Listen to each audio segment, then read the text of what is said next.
சுதந்திர தேசம். பின்னும் அவர் அவனை நோக்கி, இந்த தேசத்தை உனக்கு சுதந்திரமாக கொடுக்கும் பொருட்டு உன்னை ஊர் என்கிற கல்தையுடைய பட்டணத்திலிருந்து அழைத்து வந்த கர்த்தர் நானே என்றார். அதற்கு அவன், கர்த்தராகிய ஆண்டவரே, நான் அதை சுதந்திரித்துக் கொள்வேன் என்று எதனால் அறிவேன் என்றான்.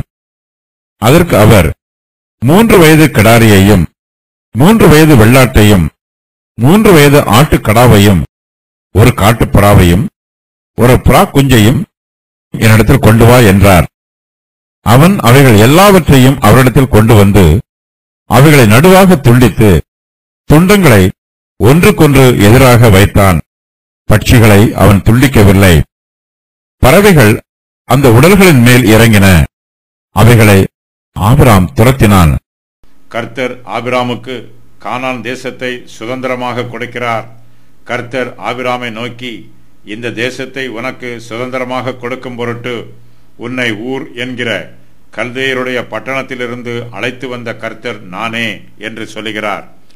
கர்த்தர் ஆபிராமுக்கு கானான் தேசத்தை வாக்கு பண்ணும்போது இந்த வாக்குத்தத்தத்தோடு தொடர்புடைய தம்முடைய சித்தத்தையும் வெளிப்படுத்துகிறார்.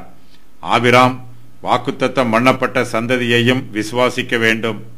அவர் வாக்குத்தத்தம் பண்ணப்பட்ட தேசத்தையும் விசுவாசிக்க வேண்டும். கர்த்தர் ஆபிராமுக்கு சந்ததியை கொடுப்பார் என்றால் அவருக்கு கானான் தேசத்தையும் கொடுப்பார். கிறிஸ்துவானவர் நம்முடையவராக இருப்பார் என்றால் பரலோகம் நம்முடையதாக இருக்கும். கர்த்தர் ஆபிராமுக்கு சொன்ன முதலாவது வாக்குத்தத்தத்தை அவர் விசுவாசித்தார். ஆபிராமின் விசுவாசம் அவருக்கு நீதியாக எண்ணப்பட்டது. இப்போது கர்த்தர் ஆபிராமுக்கு 2வது வாக்குத்தத்தத்தை சொல்லுகிறார். கர்த்தர் கானான் தேசத்தை பற்றி சொல்லும்போது அவர் ஆபிராமுக்கு 3 காரியங்களை நினைவுபடுத்துகிறார். அவையாவன, நான் கர்த்தராகிய ஆண்டவர், கர்த்தரே ஆபிராமை ஊர் என்னும் பட்டணத்திலிருந்து அழைத்து வந்தவர், கானான் தேசத்தை ஆபிராமுக்கு சுதந்திரமாக கொடுக்கும் பொருட்டு கர்த்தர் அவரை ஊர் என்னும் பட்டணத்திலிருந்து கானான் தேசத்திற்கு அழைத்து வந்திருக்கிறார். கர்த்தர் ஆபிராமுக்கு தம்முடைய வாக்குத்தத்தத்தை சொல்லும் போது தம்முடைய தெய்வீக சுபாவத்தையும் அவருக்கு வெளிப்படுத்துகிறார். கர்த்தர் ஆபிராமிடம் கர்த்தர் நானே என்று சொல்லுகிறார். கர்த்தர் தம்முடைய வார்த்தையில் உண்மை உள்ளவர். அவரால் கூடாத காரியம் ஒன்றுமில்லை. கர்த்தரால் எல்லாம் கூடும். ஆபிராமுக்கு கானான் தேசத்தை சுதந்திரமாக கொடுக்க வேண்டும் என்பது கர்த்தருடைய சித்தம். கர்த்தருடைய சித்தம் நிறைவேறுவதற்கு எத்தனை எதிர்ப்புகள் வந்தாலும், ஏனோக்கியரின் குமாரர்கள் மூலமாக அதற்கு எதிர்ப்புகள் வந்தாலும், கர்த்தர் எல்லா எதிர்ப்புகளையும் முறியடித்து தம்முடைய வார்த்தையின் பிரகாரம் கானான் தேசத்தை ஆபிராமுக்கு சுதந்திரமாக கொடுப்பார். தம்மால் செய்ய முடியாத எதையும் கர்த்தர் வாக்கு பண்ண மாட்டார். கர்த்தரால் செய்ய முடியாத காரியம் ஒன்றுமே இல்லை. மனுஷர் பல சமயங்களில் பெரிய வாக்குறுதிகளை கொடுப்பார்கள். தங்களால் செய்ய முடியாத காரியங்களையும் தாங்கள் செய்து கொடுப்பதாக சொல்வார்கள். ஆனால் அவர்கள் அதை செய்ய மாட்டார்கள். அவர்களால் அதை செய்ய முடியாது. இது மனுஷருடைய பலவீனம். கர்த்தரோ சர்வ வல்லவர். அவரால் எல்லாம் கூடும். கர்த்தருடைய வாக்குத்தத்தங்கள் எல்லாம் இயேசு கிறிஸ்துவுக்குள் ஆம் என்றும் ஆமேன் என்றும் இருக்கிறது.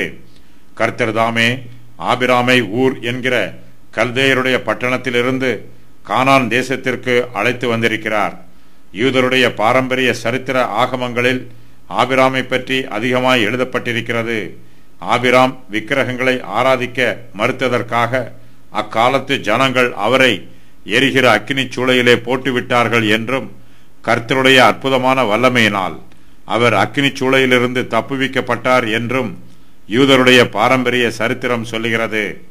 கர்த்தர் பூர்வ காலம் முதலே ஆபிராமுக்கு தம்முடைய கிருபையையும் இரக்கத்தையும் வெளிப்படுத்தி இருக்கிறார். ஆபிராம் கர்த்தருடைய கிருபையின் அஸ்திபாரத்தில் வளர்ந்தவர். கர்த்தர் ஆபிராமுக்கு காண்பித்த கிருபையும் இரக்கமும் மிகவும் விசேஷமானது. அவை எல்லாம் இனிமேல் வரப்போகிற கிருபைகளுக்கும் இரக்கங்களுக்கும் அடையாளங்களாகவும் அச்சாரங்களாகவும் இருக்கிறது. பெற பண்ணுகிறவராகிய நான் பெறச் செய்யாமல் இருப்பேனோ என்று கர்த்தர் சொல்லுகிறார். பிரசவிக்க பண்ணுகிறவராகிய நான் பிரசவத்தை தடுப்பேனோ என்று உன் தேவன் சொல்லுகிறார். ஏசாயா 66:9. கர்த்தர் ஆபிராமுக்கு இன்னும் அநேக நன்மைகளை செய்ய சித்தமுள்ளவராக இருக்கிறார். கர்த்தர் அவரை ஊர் என்கிற கல்தேயருடைய பட்டணத்திலிருந்து கானான் தேசத்திற்கு அழைத்து வந்ததற்கு ஒரு தெய்வீக நோக்கம் உண்டு. கானான் தேசத்தை ஆபிராமுக்கு சுதந்திரமாக கொடுக்கும் பொருட்டே கர்த்தர் அவரை இங்கே அழைத்து வந்திருக்கிறார். ஆபிராம் கானான் தேசத்தை சாதாரணமாக பெற்றுக்கொள்ள மாட்டார், அதை சுதந்திரமாக பெற்றுக்கொள்வார். பிள்ளைகள் தங்கள் பெற்றோரின் சொத்துக்களை சுதந்திரிப்பது போல ஆபிராம் கானான் தேசத்தை சுதந்திரமாக பெற்றுக்கொள்வார்.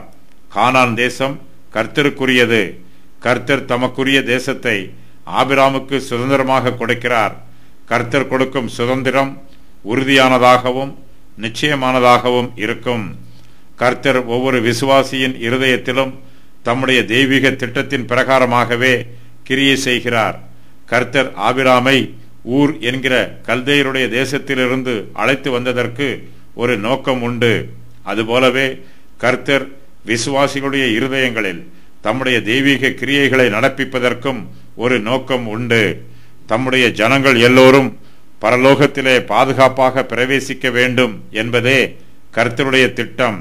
இதற்காகவே கர்த்தர் தம்முடைய சித்தத்தின் பிரகாரமாகவும் திட்டத்தின் பிரகாரமாகவும் நம்மை வழிநடத்துகிறார். ஆபிராம் கர்த்தருடைய வாக்குத்தத்த வார்த்தைகளை கவனமாக கேட்கிறார்.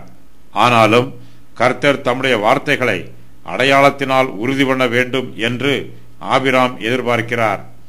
ஆபிராம் கர்த்தரை நோக்கி, கர்த்தராகிய ஆண்டவரே, நான் அதை சுதந்திரித்துக் கொள்வேன் என்று எதினால் அறிவேன் என்று கேட்கிறார்.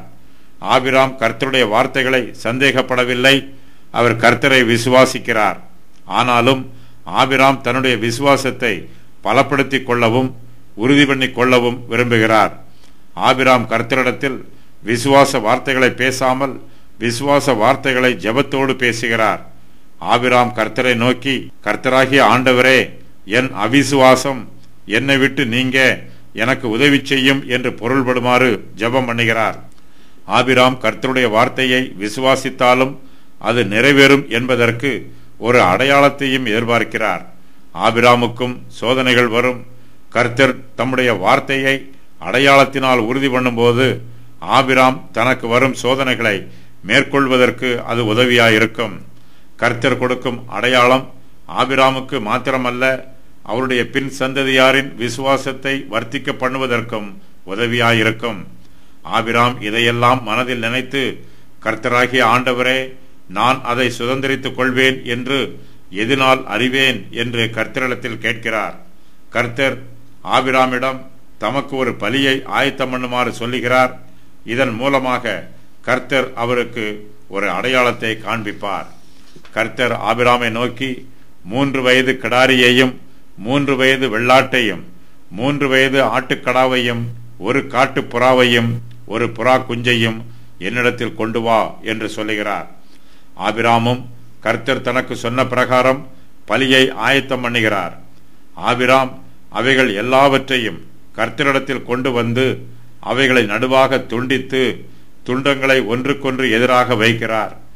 ஆபிராம் பட்சிகளை துண்டிக்கவில்லை, பறவைகள் அந்த உடல்களின் மேல் இறங்குகிறது. ஆபிராம் அவைகளை துரத்துகிறார். கர்த்தருடைய நிச்சயமான வாக்குத்தத்தங்களை பெற்றுக்கொண்டவர்கள் தங்கள் விசுவாசத்தில் பலப்பட வேண்டும். அவர்கள் கர்த்தருடைய வார்த்தைகளுக்கு கீழ்ப்படிய வேண்டும். கர்த்தர் ஏற்கனவே ஏற்படுத்தி இருக்கிற நியமங்களின் பிரகாரம் அவரை சந்திப்பதற்கு தங்களை ஆயத்தம் பண்ண வேண்டும். தமக்கு பலியை ஆயத்தம் பண்ணுமாறு கர்த்தர் ஆபிராமுக்கு சொல்லுகிறார். கர்த்தர் சொன்ன எல்லாவற்றையும் ஆபிராம் கர்த்தரிடத்தில் கொண்டு வருகிறார். இந்த பலியின் மூலமாக கர்த்தர் தனக்கு எவ்வாறு அடையாளத்தை வெளிப்படுத்துவார் என்பது ஆபிராமுக்கு தெரியாது. ஆனாலும் அவர் கர்த்தருடைய வார்த்தைக்கு கீழ்ப்படுகிறார். என்ன நடக்கப் போகிறது என்பது தெரியாமலேயே கர்த்தருடைய வார்த்தைக்கு கீழ்ப்படிவது ஆபிராமுக்கு புதியதல்ல. தான் போகும் தேசம் எது என்று தெரியாமலேயே ஆபிராம் கர்த்தருடைய வார்த்தைக்கு கீழ்ப்படிந்து ஊர் என்னும் கல்தேயருடைய பட்டணத்திலிருந்து புறப்பட்டு போனார். ஆபிராம் இதற்கு முன்பு கர்த்தருடைய வார்த்தைக்கு கீழ்ப்படிந்தது போல இப்போதும் கீழ்ப்படுகிறார். ஆபிராம் 3 வயது கிடாரியையும் 3 வயது வெள்ளாட்டையும் 3 வயது ஆட்டுக்கடாவையும் நடுவாக துண்டித்து துண்டங்களை ஒன்றுக்கொன்று எதிராக வைக்கிறார். உடன்படிக்கைகளை உறுதி பண்ணுவதற்கு இதுபோல செய்வது வழக்கம். என் முகத்துக்கு முன் பண்ணின உடன்படிக்கையின் வார்த்தைகளை நிறைவேற்றாமல் என் உடன்படிக்கையை மீறின மனுஷரை நான் துண்டங்களின் நடுவாக கடந்து போகும்படி அவர்களை இரண்டாக துண்டித்த கன்றுக்குட்டியைப் போல் ஆக்குவேன். கன்றுக்குட்டியின் துண்டுகளின் நடுவே கடந்து போன யூதாவின் பிரபுக்களையும் எருசலேமின் பிரபுக்களையும் பிரதானிகளையும் ஆசாரியர்களையும் தேசத்தின் சகல ஜனங்களையும் அப்படி செய்து நான் அவர்களை அவர்கள் சத்துருக்களின் கையிலும் அவர்கள் பிராணனை வாங்க தேடுகிறவர்களின் கையிலும் ஒப்புக் கொடுப்பேன். அவர்களுடைய பிரேதம் ஆகாயத்தின் பறவைகளுக்கும் பூமியின் மிருகங்களுக்கும் இரையாகும். எரேமியா 34:18 முதல் 20 வரை. ஆபிராம் பூர்வ காலத்தில் செய்யப்பட்டது போல துண்டங்களை ஒன்றுக்கொன்று எதிராக வைக்கிறார். ஆனாலும் கர்த்தருடைய வெளிப்பாடு எப்போதும் ஒன்றுபோல் இருப்பதில்லை. அவர் தமக்கு சித்தமான வேளையிலே தமக்கு சித்தமான பிரகாரம் தம்மை வெளிப்படுத்துகிறார். ஆபிராம் துண்டங்களை ஒன்றுக்கொன்று எதிராக வைத்த உடனேயே கர்த்தருடைய பிரசன்னம் அங்கு வெளிப்படவில்லை. அவர் கர்த்தருடைய பிரசன்னத்திற்காக காத்திருக்கிறார். காத்திருக்கும் நேரம் அதிகரிக்கிறது. ஆகையினால் ஆபிராமின் எதிர்பார்ப்பும் அதிகரிக்கிறது. ஆபிராம் பட்சிகளை துண்டிக்கவில்லை. கிடாரியையும் வெள்ளாட்டையும் ஆட்டுக்கடாவையும் மாத்திரமே நடுவாக துண்டித்து துண்டங்களை ஒன்றுக்கொன்று எதிராக வைத்திருக்கிறார்.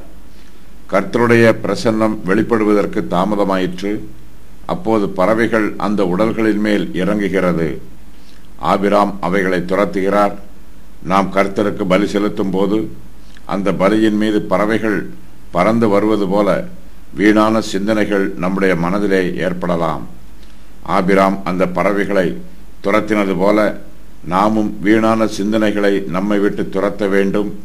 நாம் கர்த்தருடைய வார்த்தைகளை தியானிக்கும் போதும் கர்த்தரிடத்தில் ஜெபம் பண்ணும் போதும் வீணான சிந்தனைகள் நமக்குள் வராதவாறு அவற்றை அகற்ற வேண்டும்.